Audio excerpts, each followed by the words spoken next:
Hello, and welcome to the first lecture in the Introduction to Copywriting unit. What we really do as brand communicators is conceptualize. We take the base commercial desires of an audience and fashion them into ideas that resonate, and that's a buzzword in every sense. Subsequently, that idea may need to be expressed in print, radio, online, or television, or whatever the most appropriate medium might be. That might involve some actual writing. For me, the real creative work lies in taking these sometimes really complex branding concepts and turning them into words that motivate people to do something, like making a purchase, joining an organization, subscribing to a blog, donating money, becoming involved in a community project, or whatever. The aim of copywriting is to bring the product or service on offer to the attention of the intended market. The copy needs to show as clearly as possible what the benefits of buying the product will be for the reader. There are different types of copywriters, and they all produce different types of work.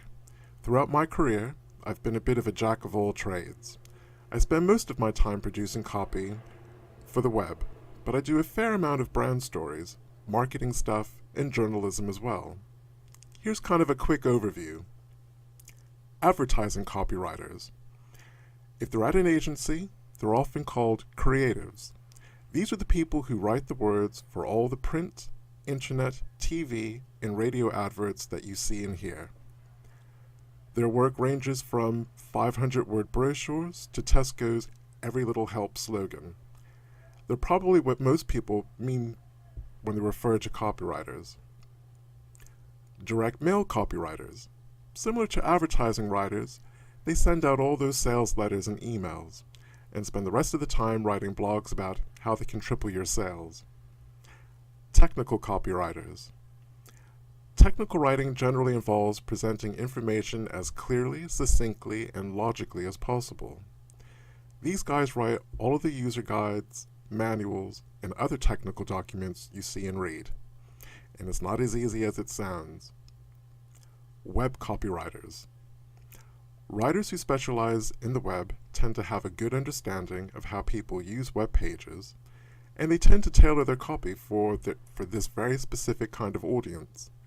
This generally involves writing for people with short attention spans and making sure the copy attracts the attention of search engines. Search engine copywriters, typically referred to SEO copywriters. SEO stands for Search Engine Optimization. Very basically, it means making sure web copy is picked up by Google and other search engines by stuffing that writing with lots of key search phrases.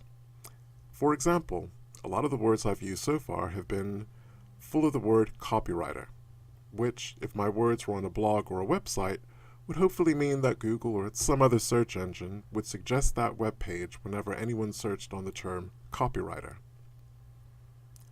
Journalists. While not strictly copywriters, they do write copy for newspapers, magazines, and websites. And they'd probably slap me for including them on this list, but it is what it is. Ghostwriters. These people write copy in the voice of other people. Most sports autobiographies or celebrity autobiographies are examples of this kind of writing. Basically, copywriters translate the heartfelt and mindful messages people have inside of them into a format that others understand. That's the soft and fluffy kind of definition. Better still, they tap into the emotional needs of a market to craft a message which compels people to take a desired action. Okay, so let's get started. And after the branding unit, you should be used to these by now, some learning aims and outcomes for you to just take a couple of minutes to familiarize yourself with. Copywriting is simply a written form of communicating facts, values, and emotions, and as such, it's a mental process. A few copywriters will tell you that many of their greatest works were well thought out in their minds even before they put them onto paper or type them onto a screen. Other copywriters will tell you that they produce copy in one draft and without corrections. The words just poured out of their mind onto a sheet of paper. Some copywriters will tell you that they just sit down and start writing. Some find that sitting in front of a computer does the tricks, while others need something like a pen and a pad of paper. My greatest copy has been produced during a variety of circumstances. Most were well thought out before I put the first word to paper, and they flowed with hardly any correction. However, most of the time, they would flow, but you wouldn't recognize the first draft from the last because of the number of corrections that I had to make. It just works out that way sometimes. I've been teaching copywriting for a number of years now, and I find the best analogy, which explaining this to students, is this. Given the student mindset, I think you'll appreciate it. You're in a pub, and you see the girl or the guy of your dreams. You're slightly nervous. Your mouth is probably going to be a wee bit dry, and you can feel that devilish sheen of perspiration bedeviling you. I don't know why it's always a dry mouth and sweaty palms and forehead. It is what it is. Despite that, you know you have to bring your A game if you're going to stand a chance of making a favorable impression. The words you're struggling with in your head, that script, and those lines that circulate around your brain, you know the ones you're measuring up, taking stock of, remembering the past performance of, well, those words are copy. The act of speaking them is copywriting. You're the product or service that guy or girl you so desperately want to get to know better, well, they're the audience. At least, in this scenario, you can continue revising your words before you make your pitch or approach. In other words, you can avoid making it proud of yourself. And yes, I can already feel some of you clever clogs getting the wider point. That picture that I painted for you in spoken words, that's branding copy at its absolute simplest. You're the brand. From there, you should be able to identify all of the brand storytelling elements. This copy hasn't really changed in its basic elements over the eons. In other words, it's universal. Copywriters generally use one of three methods of copywriting to demonstrate these effectively, which you'll see on the screen. AIDA, you versus we, and ways. So let's take a look at AIDA first. Dating back to the 1920s, AIDA is one of the best known, most successful, and oldest formulas for creating sales copy. Its longevity is testament to its power and adaptability. So what does AIDA actually stand for? Well, it stands for attention. Any sales copy should attract the attention of the reader. Interest. That copy should then arouse interest in a product or service. Desire. The copy should then stimulate a desire to make a purchase or to perform some sort of call to action. Action. Finally, and possibly the most importantly, copy should always prompt action from a reader. So again, AIDA is an acronym that stands for attention, interest, desire, and action. Second copywriting method is you versus we. Good copywriters will always focus on what benefits you. By now, you realize how important it is to know your product, your brand, and your customer. It is this specific knowledge that will make a dramatic difference in your ability to communicate your thoughts in copy. The bottom line for the three approaches I outlined in the previous slide is that copywriting is primarily the mental process of first getting your thoughts organized in your mind and then eventually transferring them onto paper, which you should do even if you're writing for a digital or online format. There is no best method.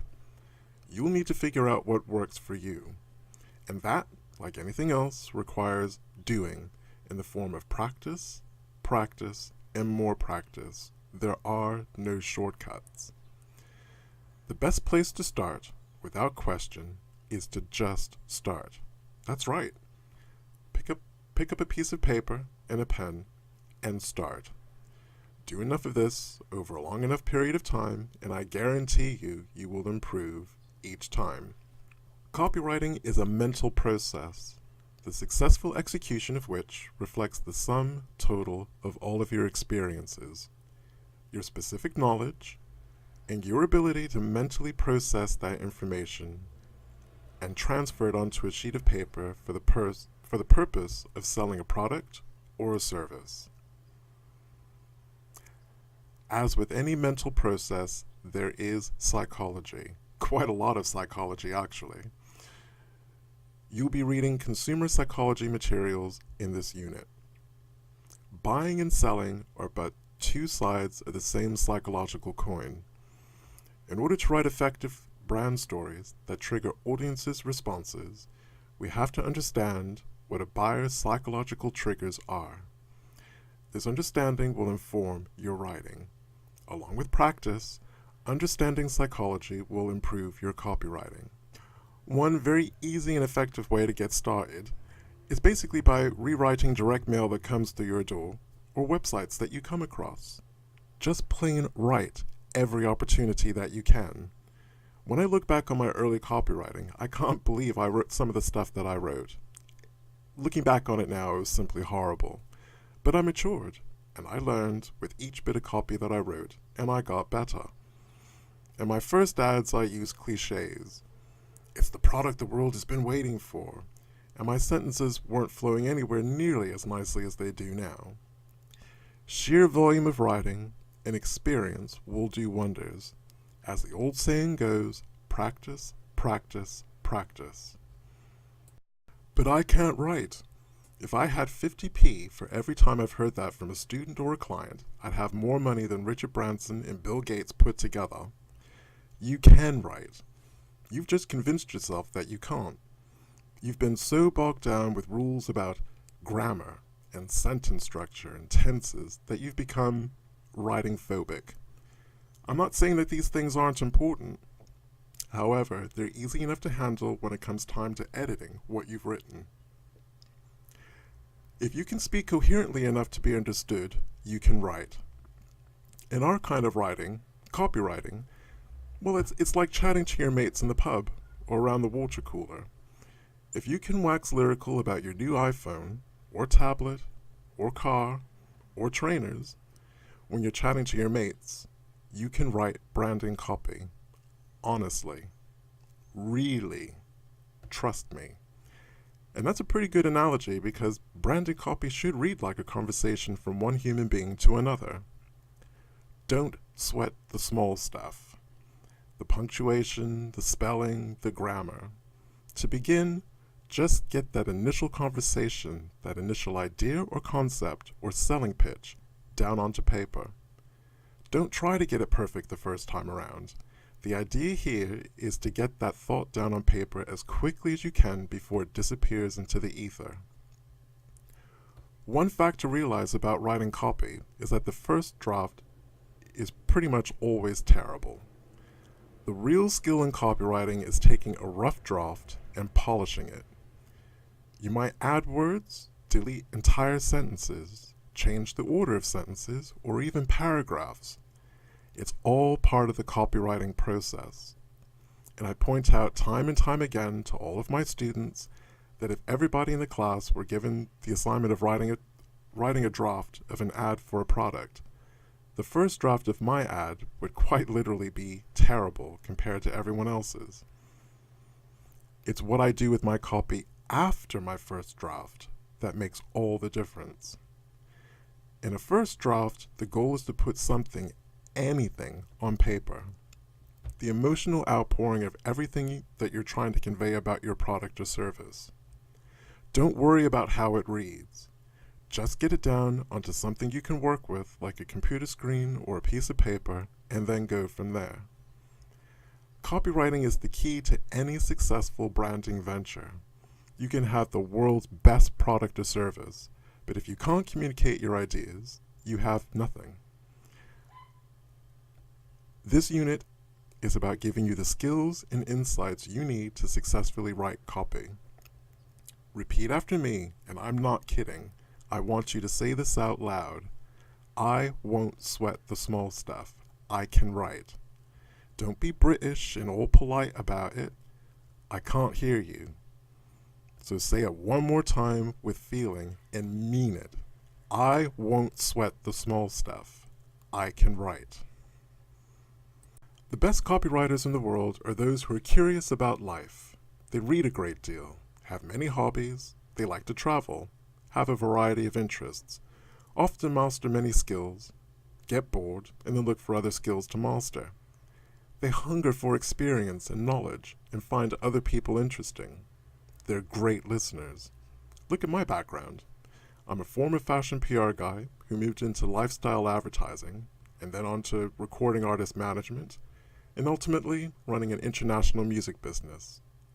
I love technology, surfing, skateboarding, music, art, travel, especially travel to exotic places, working out how things work, teaching, social enterprise, the environment, and politics. I've tried many sports: golf, tennis, football, British, thank you very much, baseball, polo, and rugby. I've traveled to almost every continent on the globe with the exception of Australia and the Antarctic. And I know I'll get to Australia one day. The Antarctic? Forget it. I've hung out with tree huggers, European aristocrats, ravers, sports personalities, entertainers, creatives, investment bankers, senior business executives, binmen, librarians, and everyone in between. I know what it's like to do ridiculous sign language gestures and the kind of charades that only a tourist can do in India in a desperate search for a public loo. And then dicing with death when using that said public loo. I know what it's like to eat satay from a street vendor in Singapore and not really know what it was that I was eating. I understand that thrill of terror when you're about a mile offshore on a surfboard and you see the fin of a great white shark only a couple of meters away. Or getting lost on Moscow's tube. Or being told off for being too loud in the Louvre. Seriously, you won't believe how small the Mona Lisa is until you've actually seen it. Or be in absolute awe and feeling like an insignificant lump when looking up at the ceiling of the Sistine Chapel. Or watching the sun come up behind Mount Fuji while enjoying a dip in one of that mountain's many hot springs. Or experiencing the beauty of the Ganges at sunset, while almost gagging at the smell, I have to admit. Think about all of the big and small, meaningful and seemingly insignificant moments that you've experienced. The thirst for knowledge, a tremendous curiosity about life, a wealth of experiences, and not being afraid to work are the top credentials for being a good copywriter. It boils down to having a store of countless sensory experiences to draw upon as your sources of inspiration. One last vital skill is people watching. It's through observing and experiencing people from so many different walks of life that we can hope to begin to understand audiences and what makes them tick. Our minds are like giant computers. Every experience that goes into your brain, both good and bad, becomes more program material and data to recall and assemble in new ways in the future. Remember those Atari game consoles or those enormous first-generation floppy disks that only stored a couple of pages of text? Or remember when the first Apple computers came out with their big 64K memories? You might also remember the slow speed and poor graphics compared to the high-powered personal computers that we have today. Today's computers are faster, more efficient, can accomplish more, and can interrelate information faster and much more easily. So it stands to reason, the more we've experienced, the more we can draw upon when it comes time to relating those experiences to new problems or opportunities. And yes, even to brands. There really is nothing new in life. It's simply a matter of taking previous pieces of knowledge and putting them together in a unique and different format. The more you have stored in your brain from experiences and knowledge, and the more you're able to interrelate that knowledge and come up with new combinations of old material, the greater an idea person you'll be, and the more powerful your capabilities as a copywriter will be. The preparation for becoming a great copywriter is a lifestyle. It's a hunger for knowledge, a curiosity, and a desire to participate in life that is broad-based and passionate. And if you have this kind of personality, you're already well on your way.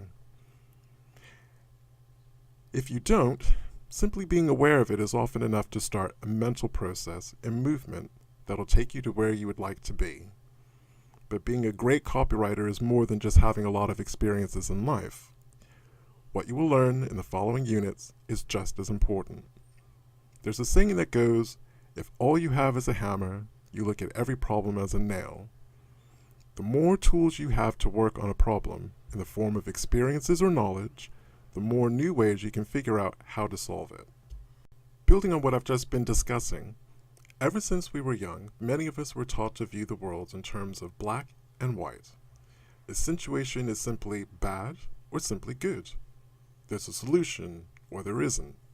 There are two choices and two choices only.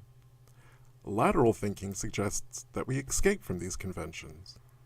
Approach a problem from an unusual perspective and throw away any preconceptions. If you don't like the answer to a question, then change the question. If you were given two roads to go down, choose the third road. I'm going to explain that in a bit. Edward de Bono invented the term lateral thinking in 1967. Here's what the man himself had to say about it on his website. With logic, you start out with certain ingredients, just as in playing chess you start out with given pieces. But what are those pieces? In most real-life situations, the pieces are not given. We just assume that they're there. We assume certain perceptions, certain concepts, and certain boundaries. Lateral thinking is concerned not with playing with the existing pieces, but with seeking to change those very pieces themselves. So it's about seeing the possibility. Sometimes we can feel as if we're tied down by constraints. In fact, there are possibilities and perspectives we haven't opened ourselves up to. These constraints are often self-imposed. Stubbornly trying harder in the same direction may not be as effective as simply changing your direction altogether. This can be especially true in marketing and copywriting, where you must be creative and flexible. So here are a few points to take away. When writing, always be aware of your own perception. Embrace new perspectives. Don't feel tied down by a problem. Try to think of new solutions by framing the problem in a whole new way. It may seem irrational, but behaving irrationally is sometimes the most sensible thing that you can do as a copywriter. To see this in action, let's look at the Jaguar "It's good to be bad" advert. This is lateral thinking. You wouldn't think that Jaguar would want anything to do with the word bad, yet look at how effective it is. And then let's take a look at the Coors Light advert featuring Jean-Claude Van Damme for another classic example of lateral thinking. Again, you'll find much more information about this subject in the reading room.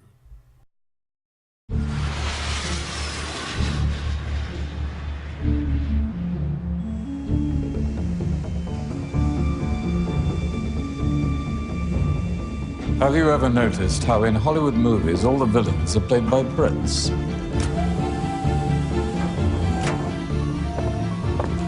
Maybe we just sound right. Good evening, sir.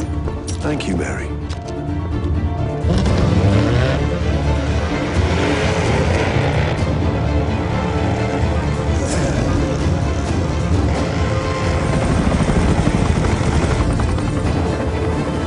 We're more focused. More precise. We're always one step ahead.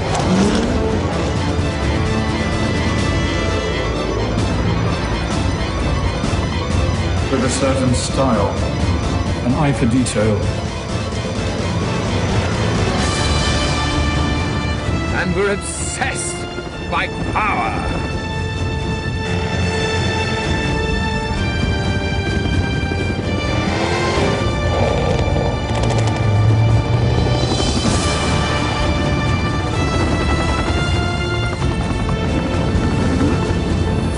Stiff upper lip is key.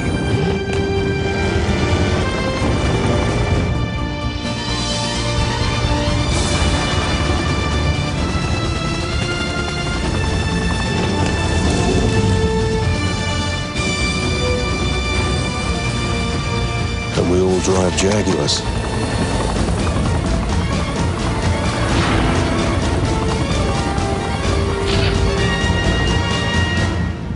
Oh, yes. It's good to be bad.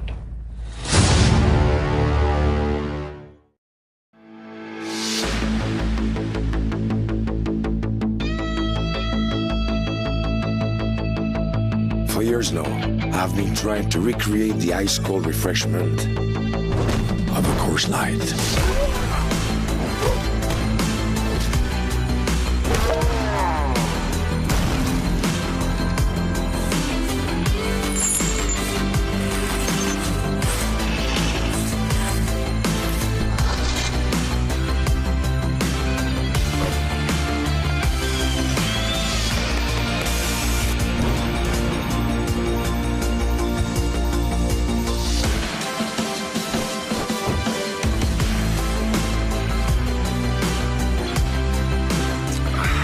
But still, nothing has come close.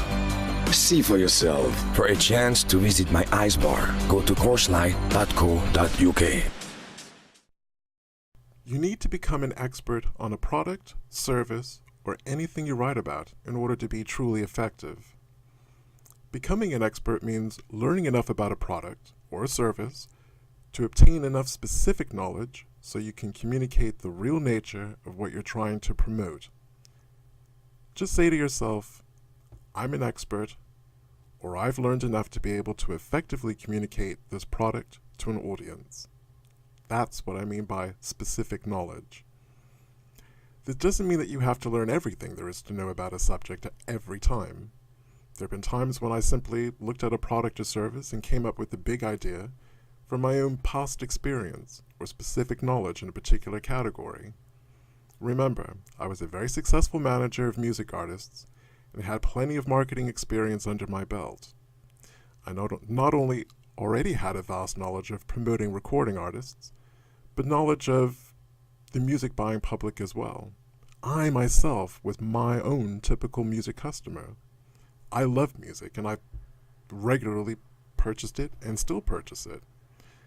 I was the type of individual I had to sell products to because I was as much music orientated as the person that I was equally trying to appeal to. We'll be touching on this in much more detail throughout this unit. In addition to knowing your audience, you must understand a product's nature. And even if you understand your customer and understand your product, you must realize one more thing. There is a specific way that each product should be presented to your customer. In short, the product has a nature of its own, and it's up to you to discover what the nature of that product is in the mind of the consumer. Let me cite a good example. Back when I first started at Aardvark Records, one of the first acts I met was a psychedelic trance act called Spoor. I don't expect you to know what psychedelic trance is. The setting wasn't anything special. It was your typical seaside pub in Cornwall. In the course of our conversation, I got a good sense of how this duo, twin brothers by the way, how they saw themselves, their music, the psytrance scene, where they saw themselves within that scene, and where they wanted to go. They were quite articulate and very clued up, which made my job much, much easier. Now, psytrance lovers are a hard lot to sell music to when it comes to pitching an unknown artist to them. They like to explore new sounds from new artists, but they're very slow to adopt, and even slower to buy. Music sharing amongst psytrance fans is fairly high. There is an economic as well as psychological reason for this.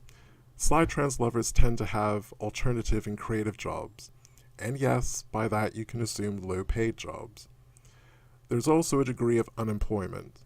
They also tend to be very highly anti-establishment, and yes, by that you can read anti-record labels. They also don't like to be told what to like, so what to do. Well, what psytrance music lovers do respond to are the words of their peers, and they respond to what established artists in the genre thinks. So my first task was to get Spoor booked with supporting slots with established acts within the genre. Groups like Eat Static and Lab 4 were perfect, so that was the first job done. The second job was to get these two acts to say that Zeet and Spoor were supporting them, and to say something favorable about Zeet and Spoor, and this they did in due course. In preparation for this, we made a free track available to download via Twitter and Facebook. There was just one catch. You could listen to the full track for free online, but you couldn't download it from Twitter unless you tweeted about it first, and you couldn't download it from Facebook unless you either liked it or posted a comment on Zeet and Spoor's Facebook page. Within 48 hours of announcing the free download on Twitter, Facebook, and via a multitude of Slytron's music communities and forums, we had an active online community of people from all over the world talking about Zeet and Spoor in the form of tweets and Facebook comments. The copy for this campaign was simple and straightforward and centered on the concept of tell us what you think. What we didn't do was tell Slytrans lovers how great Zeet and Spoor was, or that Zeet and Spoor was the best thing since sliced bread. We put the power of commentary into the hands of Slytrans lovers, and the rest, as they say, is history. Album and download sales subsequently went on to do very nicely as well too. But I was able to achieve this through having an absolute clear understanding of what Slytrans music lovers liked, didn't like, and what they would respond to. Knowing your audience is another key point, and again, this is building on what we've already covered in the branding unit. In addition to knowing your product or service, you've really got to know your customer, and I am going to use the word customer on purpose to emphasize a point. You've got to be an expert on who your customer is by gathering specific information on whom you're selling to. We've already covered this in great detail in the branding session. Copywriting is where you demonstrate just how well you know your audience.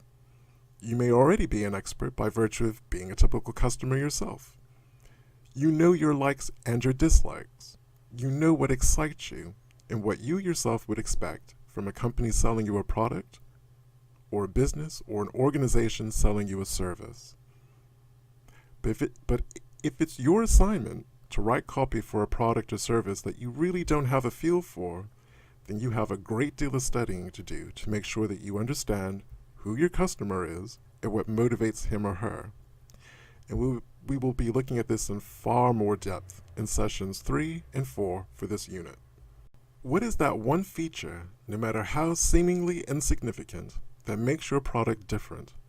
Sticking with Aardvark Records, we signed an English indie rock band by the name of Little Spitfire. While I liked their music, I knew that Little Spitfire would be seen as just another indie rock band in a sea of indie rock bands. Even being British wasn't going to be enough to really make this band stand out. Having a female lead singer added some interest, but I knew it would still be seen as something as run-of-the-mill.